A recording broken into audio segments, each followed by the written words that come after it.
आम आदमी पार्टी की नेता और दिल्ली की वर्तमान सीएम आतिशी ने नामांकन पत्र दाखिल किया है। उन्होंने कालकाजी सीट से पत्र दाखिल किया। आपको बता दें कि आतिशी कल ही नामांकन दाखिल करने वाली थी, लेकिन वो ऐसा करने से चूक गई। विधानसभा चुनाव के लिए नामांकन पत्र दाखिल करने के लिए उम्मीदवार को दोपहर 3 बजे तक का समय दिया गया है, मगर आतिशी कल चुनाव आयोग के मुख्यालय चली गई थी। वहां आप के नेता मतदाता सूची में कथित तौर पर हुई हेरफेर के आरोप में चल रहे मुद्दे को लेकर इकट्ठा हुए थे। इससे पहले आतिशी काफ़ी व्यस्त रहीं। उन्होंने पर्चा दाखिल करने के दिन ही रोड शो किया और फिर मंदिर और गुरुद्वारा में मत्था टेकने भी गईं। इसके बाद कई व्यस्तताओं के चलते आतिशी दोपहर 3 बजे से पहले डीएम ऑफिस नहीं पहुंच पाई। इस कारण उन्होंने नामांकन पत्र दाखिल नहीं किया। आज नामांकन दाखिल करने के बाद आतिशी ने क्या कहा, वो आपको सुनाते हैं। मकर संक्रांति के शुभ अवसर पर जो नए साल की शुरुआत होती है, इस मकर संक्रांति पे मैंने कालकाजी विधानसभा से अपना नॉमिनेशन फॉर्म फाइल किया है और मुझे पूरा उम्मीद है कि जिस तरह पिछले 5 साल से कालका जी के लोगों से, कालका जी के बुजुर्गों से, महिलाओं से, बच्चों से मुझे बहुत प्यार मिला है, उसी तरह से आने वाले चुनाव में भी मुझे कालका जी के लोगों का आशीर्वाद जरूर मिलेगा। मैम, आपके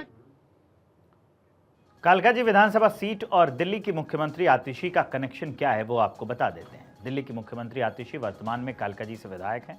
साल 2020 में हुए दिल्ली के विधानसभा चुनाव में पहली बार वो इस सीट से चुनाव जीती थी। अब आतिशी के सामने धर्मवीर सिंह ने उस समय बीजेपी के टिकट पर चुनाव लड़ा और उनको हार का सामना करना पड़ा था। 2020 में हुए चुनाव में आतिशी और धर्मवीर सिंह के बीच हार जीत का अंतर 11,393 वोटों का था। 2020 में आतिशी ने कालकाजी विधानसभा सीट से ही बम्पर जीत हासिल की और इस बार फिर से आम आदमी पार्टी ने इसी सीट पर आतिशी को अपना उम्मीदवार बनाकर उतारा है।